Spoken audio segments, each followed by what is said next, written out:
Bonjour, aujourd'hui on se met dans la peau d'un détective pour résoudre une véritable énigme clinique, le diagnostic de la gastro-entérite hémorragique, qu'on appelle la GEH, chez le chien. C'est une vraie enquête qui nous attend. Allez, on plonge directement dans le vif du sujet. Imaginez le cas, un chien arrive avec une diarrhée hémorragique aiguë. Parmi tous les signes et les résultats d'analyse, quelle est la pièce maîtresse, l'indice qui va nous mettre sur la bonne voie? C'est vraiment la question au cœur de notre investigation. Première section, une urgence vétérinaire. Bon, avant de commencer à chercher des indices, il faut planter le décor. Pour bien comprendre le mystère, on doit d'abord s'entendre sur ce qu'on cherche, sur la pathologie qu'on suspecte.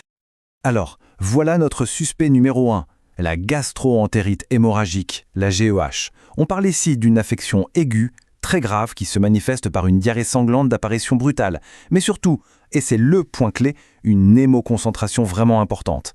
Gardons bien cette définition en tête parce que toute notre investigation va reposer là-dessus. Deuxième section, l'examen des pistes.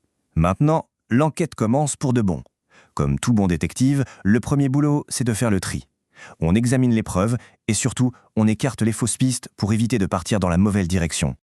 Notre premier indice potentiel à examiner, un historique de diarrhée chronique. Est-ce que ça, c'est une information pertinente pour notre cas? Voyons ça de plus près. La réponse est non, et c'est un non catégorique. La GEH, c'est un syndrome hyper aigu, l'apparition est vraiment soudaine, brutale. Un historique de diarrhée qui dure depuis des semaines, ça nous oriente vers toute autre chose, comme une entéropathie chronique par exemple. Donc cette piste est clairement une impasse, on l'écarte. Deuxième indice sur la table, cette fois-ci, un résultat de labo. On a un hématocrite, donc la concentration de globules rouges à 45%. Qu'est-ce que ce chiffre nous dit vraiment? Eh bien, il nous dit tout simplement que tout est normal. Un hématocrite de 45%, on est en plein dans les clous pour un chien, entre 37 et 55%. Or, rappelons-nous la définition de départ, la GEH se caractérise par une hémoconcentration sévère. On s'attend donc à un hématocrite très très élevé qui crève le plafond, souvent au-dessus de 60%. Du coup, un résultat normal comme celui-ci, ça ne colle pas du tout. Cette piste mène nulle part, on la met de côté. Allez, dernière fausse piste à analyser.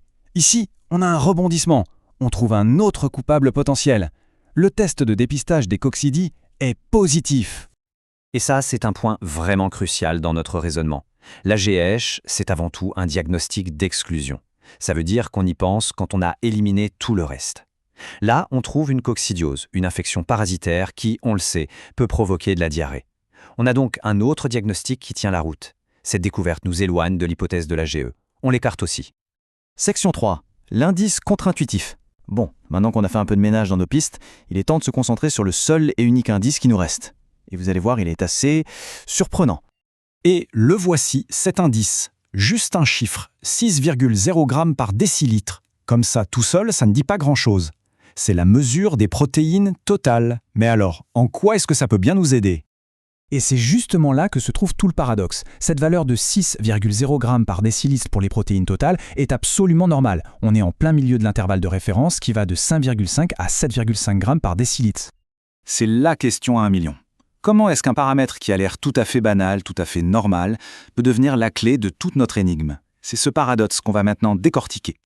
Quatrième section, la clé du diagnostic. On arrive au moment crucial, le dénouement. On va assembler toutes les pièces du puzzle et voir comment ce résultat, qui semblait si anodin, va en fait tout changer. Voilà le point essentiel. La clé, ce n'est pas le chiffre en lui-même, c'est la relation entre cette mesure des protéines totales et celle de l'hématocrite.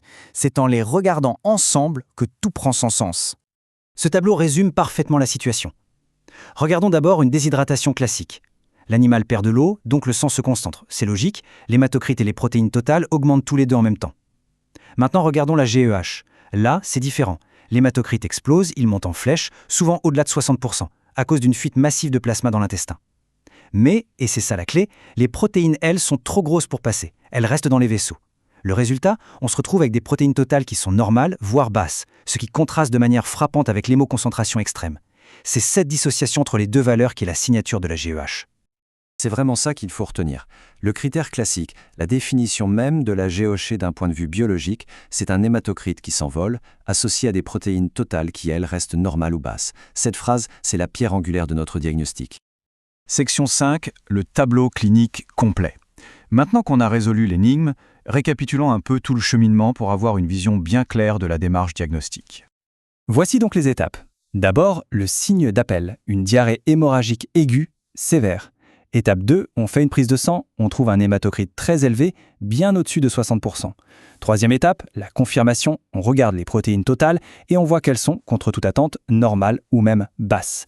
Et enfin, étape 4, la conclusion, la combinaison de ces 3 éléments nous donne une très forte suspicion de GEH.